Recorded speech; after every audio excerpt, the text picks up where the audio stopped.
Okay, tonight's screen video has to do with the file that I had sent out, I believe, yesterday or the day before. The 926 update having to do with corporations. So the material in the capital contribution tab, we have authorized shares. And what does that mean? Well, first of all, a corporation is issued its charter by the particular state that in which it incorporates. The authorized shares, you can think of those as the maximum number of shares that they can issue. Let's say 100,000. Now, if at some point in time shares are issued, well, we're going to look at a whole bunch of entries down here in a few minutes. Shares are given out for what? Well, for cash, other assets, services. Let's say this company issued at some point in time, in exchange for something of value, let's say 40,000 shares. So they have authorized, that's the max, issued 40,000.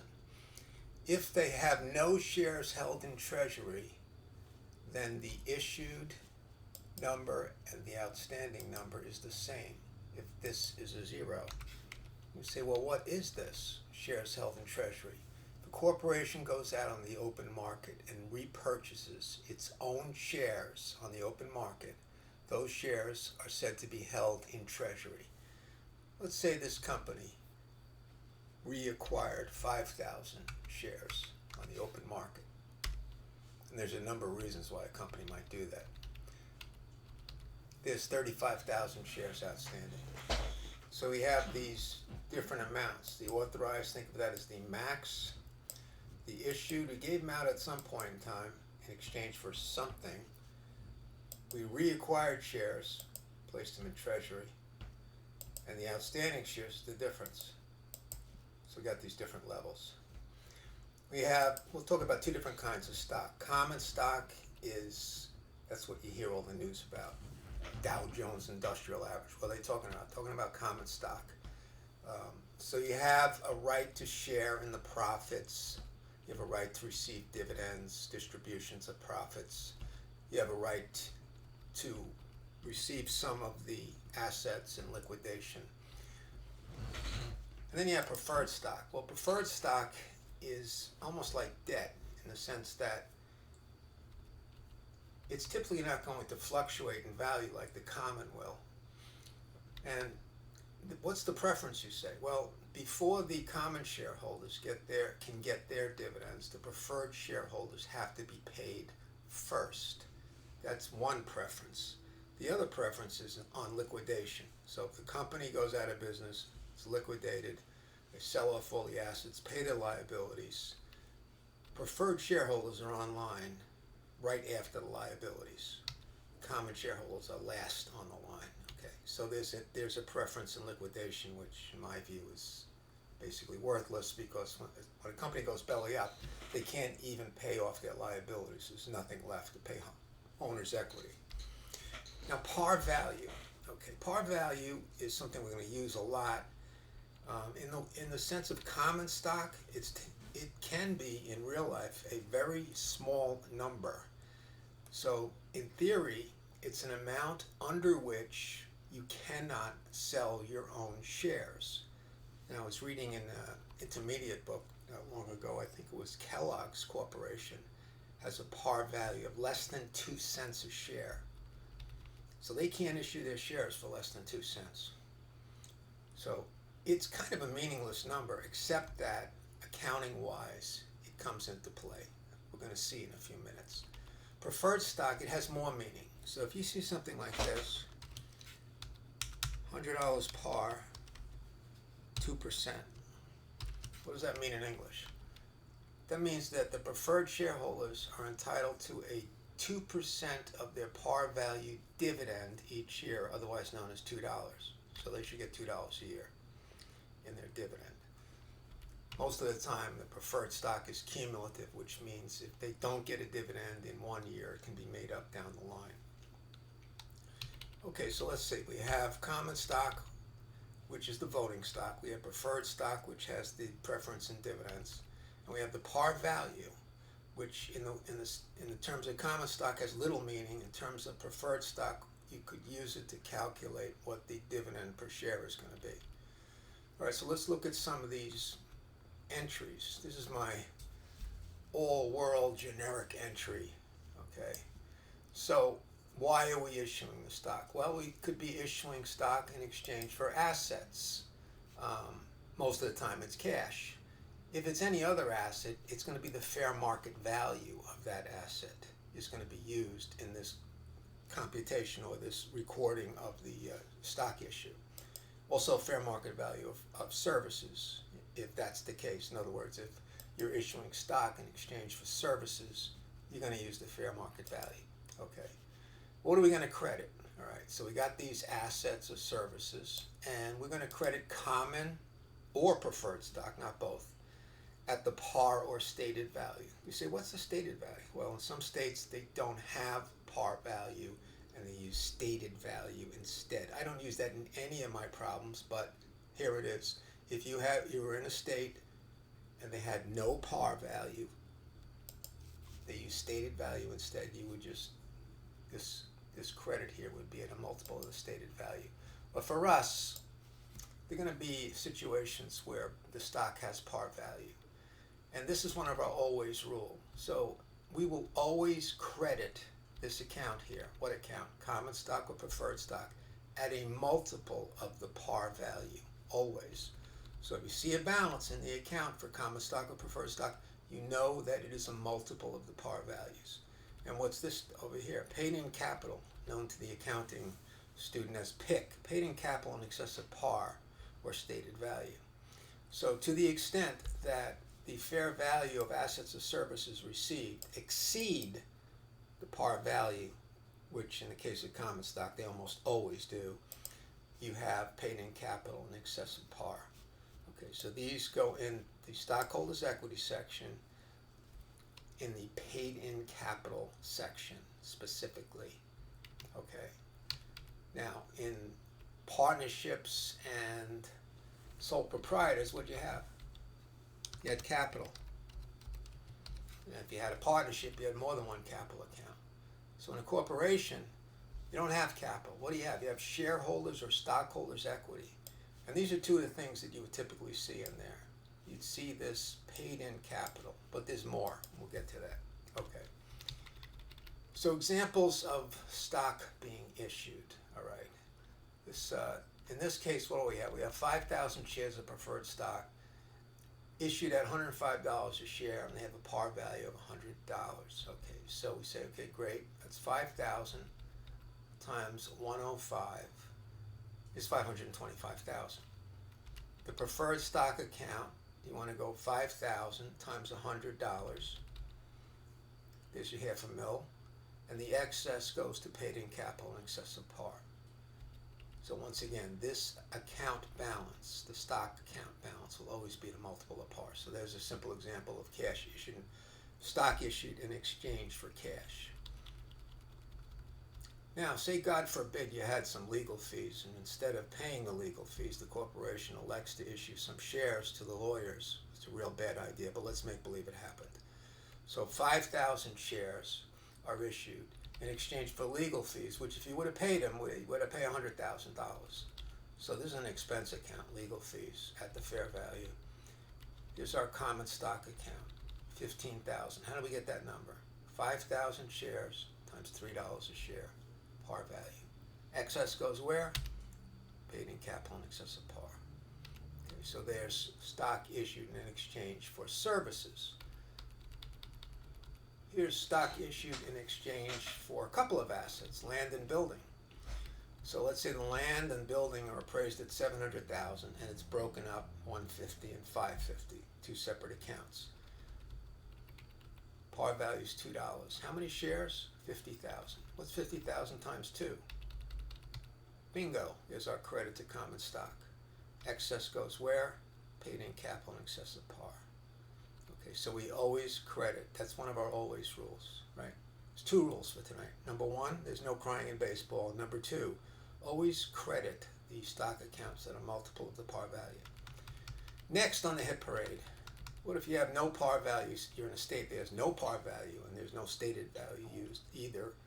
Well, guess what? You don't have a PIC account because you don't have any numbers to split it up with. I don't have any examples of these, but I just threw it out there. No extra charge.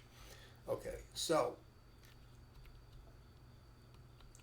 entries like the ones we've just been looking at will create stock, will create paid-in capital. Okay, the corporation does not have a capital account, as I mentioned earlier. Where did the earnings go? The earnings go into an account called retained earnings. So in the retained earnings account, let's make a little T account here. What will we find? We'll find some of the stuff that you would see in the capital account. So retained earnings, you could think of that as the lifetime earnings of the company since day one, minus all distributions in the form of dividends. So let's say you have a balance over here, put some numbers to it. You have $250,000 of retained earnings at the beginning of, let's say, a year. And then you have dividends. Suppose you had $50,000 of dividends. That would reduce retained earnings. That's a distribution. What do you have in a sole proprietorship or a partnership? You have drawing. We don't have drawing now. We have dividends. Dividends will reduce retained earnings. What will increase retained earnings? Well, if you have net income, let's say you had $175,000 in net income, that would go over here, and that would increase your retained earnings balance. And then there's some other transactions that can affect the balance as well, but for now, that's how it works. So you could see, hopefully, that what's this account going to do? It's going to be increased by income and reduced by dividends. Retained earnings. Okay, here we have it. All right, so what do we have for a corporation? We have paid-in capital, these kind of accounts, and then we have earned capital, which is in the account called retained earnings. Okay, let's move on now to dividends. Let's start distributing some of our net income dividends. What do we have here? We have Weinstein's Nordic Italian Cuisine. There's 100,000 shares of common stock issued and outstanding. And what does that mean in English? That means there's no treasury shares, right? Because if issued and outstanding are the same number, there's no treasury shares. But that doesn't matter in this problem. With a par value of 50 cents a share. And each share has a fair market value of $32 on October 1. This stuff here about the eggplant parm dinner, you don't have to worry about that. If you sign up for 202, counting 202, then you might have to start to worry about that. But we're not going to do property dividends. We are going to do cash dividends. What happens? Board of Directors declares a dividend on October 1st. Okay, 25 cents a share. Now in the textbook, you might see instead of retained earnings, an account like cash dividends used instead. And then they close out that account to, guess what? Retained earnings. But I'm using the intermediate treatment here. So that reduces your retained earnings right there. 25 cents a share, 100,000 shares. Okay, dividends payable is credited. Why is dividends payable credited? Because you're not paying today, you're just declaring this today. So now the liability is fixed on the books. You have a current liability. It's probably going to get paid off within 30 days. Okay, what happens on October 14th? Is the record date. We spin a few LPs? No, that's not what happens. This is the date on which whatever stockholder owns these shares on October 14th will get the dividend. Okay, so if you bought the shares on October 13th, you're going to get the dividend. If you sold the shares on October 13th, you're not going to get the dividend. Okay. All right, where are we now? October 31st. That's the payment date. What do? We debit the liability account and we credit cash. And of course, in real life, this is like a zillion electronic fund transfers to a whole bunch of typically brokerage accounts. So some of you may actually own stock. Maybe you have a little E-Trade account, and you'll see the dividends. They come in there, and that's basically this entry, only it's happening in little bits and pieces, probably for millions of shares. That is the most common type of dividend. That is a stock dividend. Okay. The corporation is not required to declare cash dividends. However, what happens in real life is if you have a history, let's say a Kellogg Corporation, and you have a history of, let's say, paying dividends of 25 cents a quarter every 3 months, and then the company decides not to pay the dividend, they pass on a dividend, that's very negative and probably would result in the stock price diminishing quite a bit. All right, small stock dividend, all right. Winnick declares a 2% stock dividend. So I always tell students, when you have a stock dividend, you want to figure out how many new shares are going to come about. So if you got 100,000 shares outstanding, 2% of that's going to be 2,000 shares. That's the number of new shares. Then you say to yourself, what's the fair market value of the shares on the date of declaration, October 1? And the fair market value is $32 a share, which is on the top of the page, right? So 2,000 times 32 is 64,000.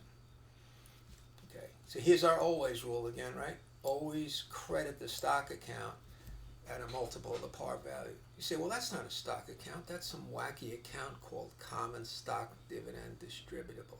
That's a temporary equity account, which on October 31 is going to get flipped into the permanent equity account. What's the permanent equity account?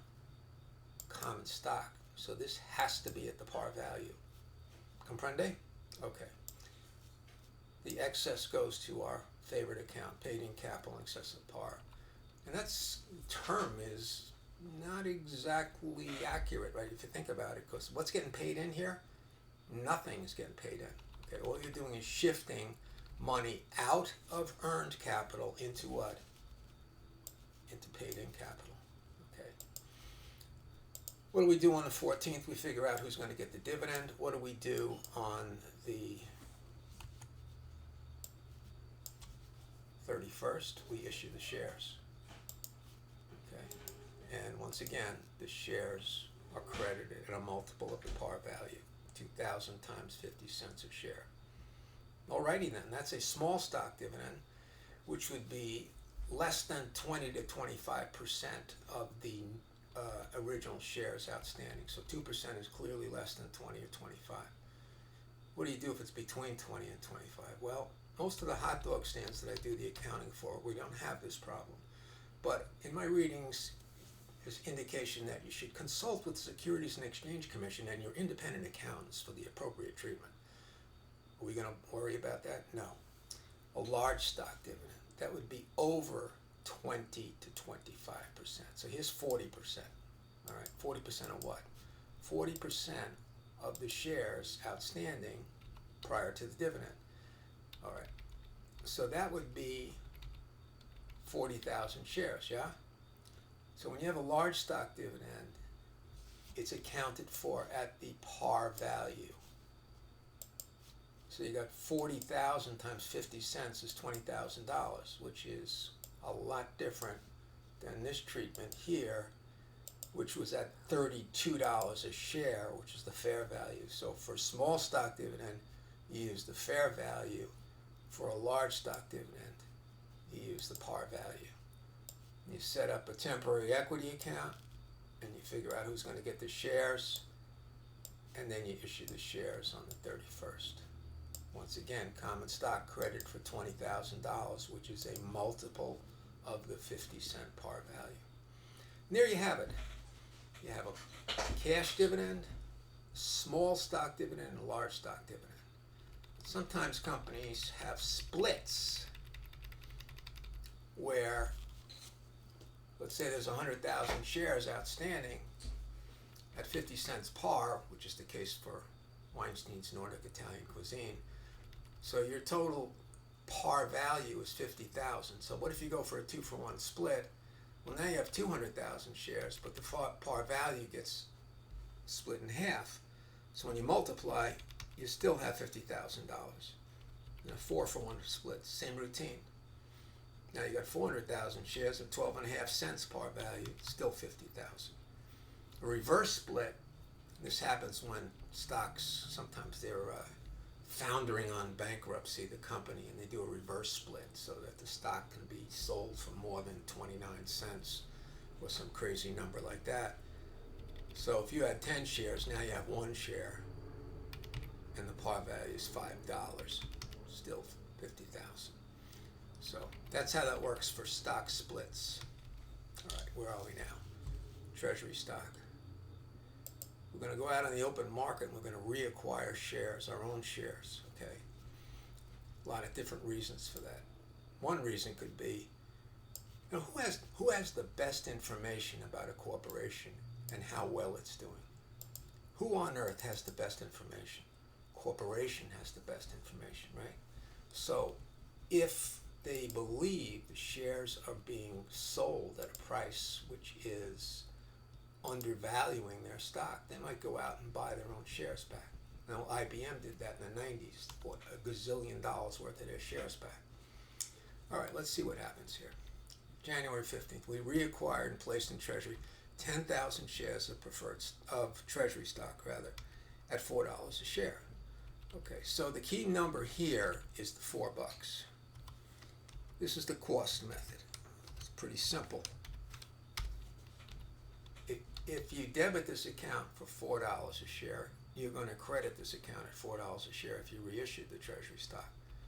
What if you reacquired the share at multiple amounts? Well, then you're probably going to go to a FIFO, first in, first out, or an average cost. Are we going to do that? No, we're not going to do that. Okay, so we got $4 here. What kind of an account is this, you say? It's a contra equity account. It's going to be the last number, typically, before you get the final totals in the stockholders' equity section. That's going to be a negative number, because this has a debit balance, and the rest of the stockholders' equity, we hope, has credit balances. Now, retained earnings could actually have a debit balance if you have losses. All right, what happens on May 9th? We reissue 2,000 shares at $3.75. Let's make this a little bit larger.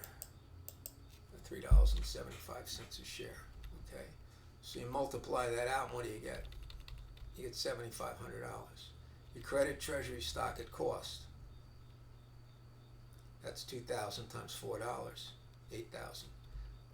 We took a financial haircut here, right? We lost $500. If you don't debit a loss account for these transactions involving your own stock, you would, under these circumstances, debit retained earnings. What happens when you debit retained earnings?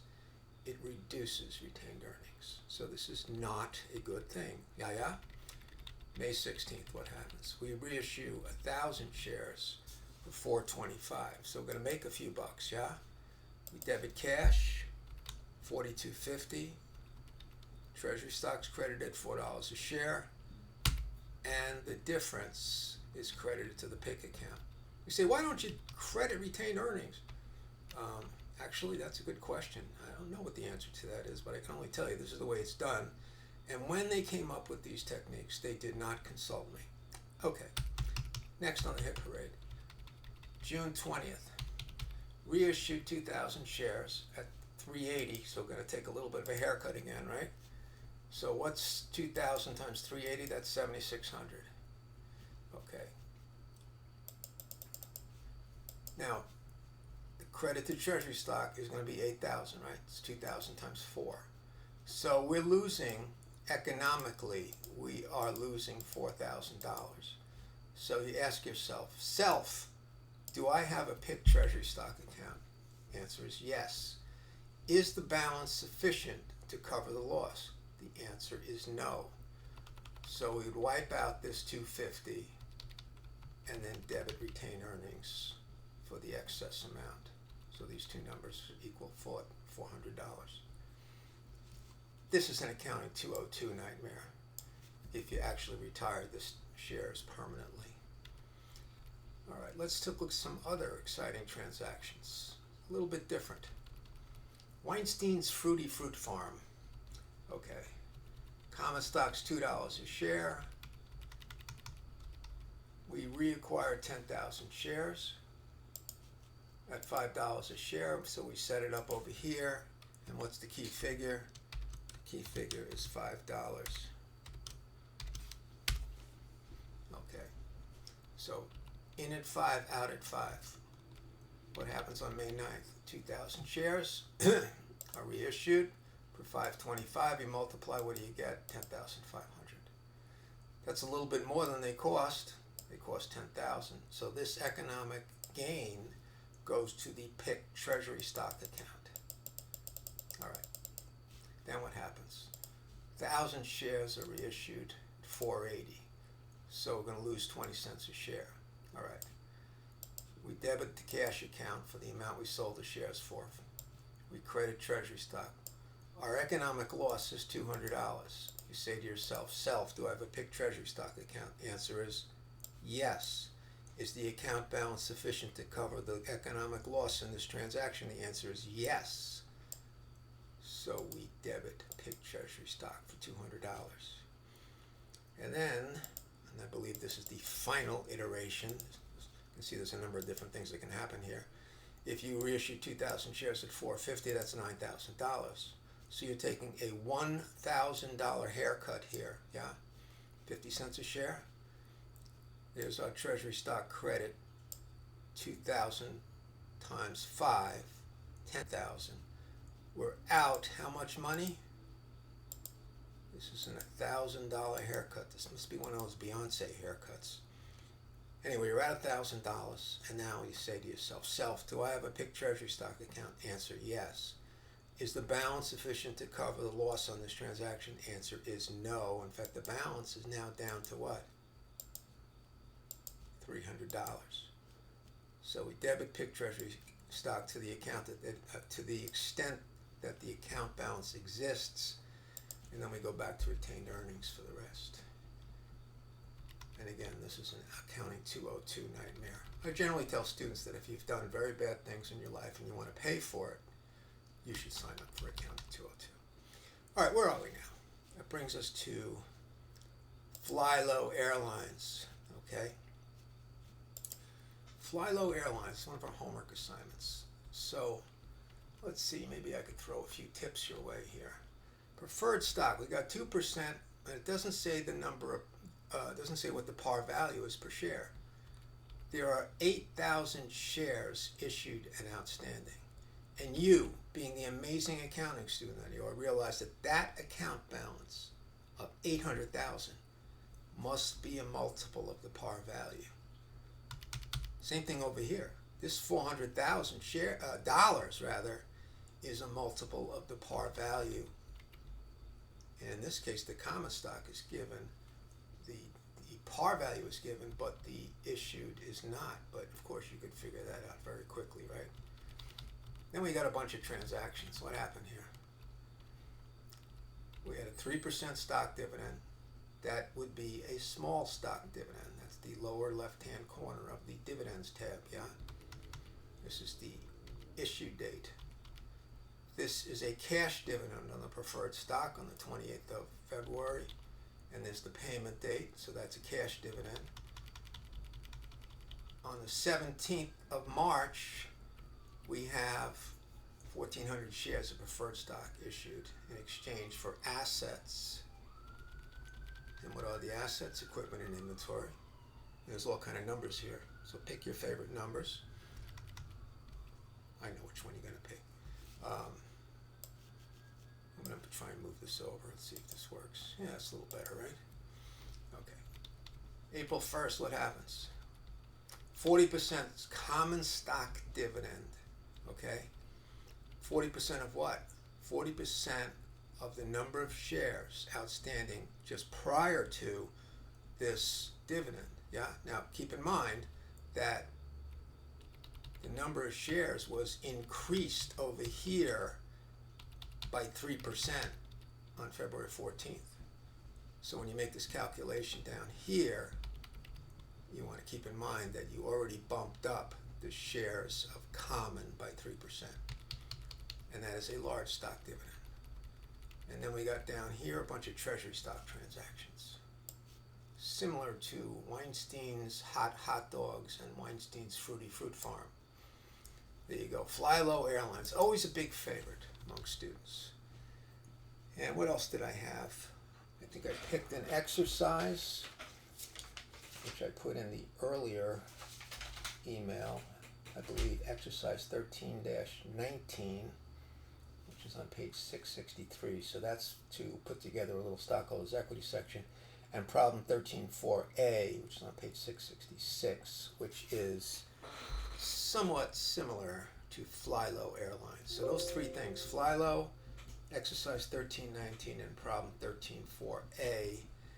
And that's basically about what we're going to do for corporations to this point. All right. If you have any questions, feel free to send me an email. There is no limit on the number of questions that you can ask, and there is no extra charge. Alrighty then.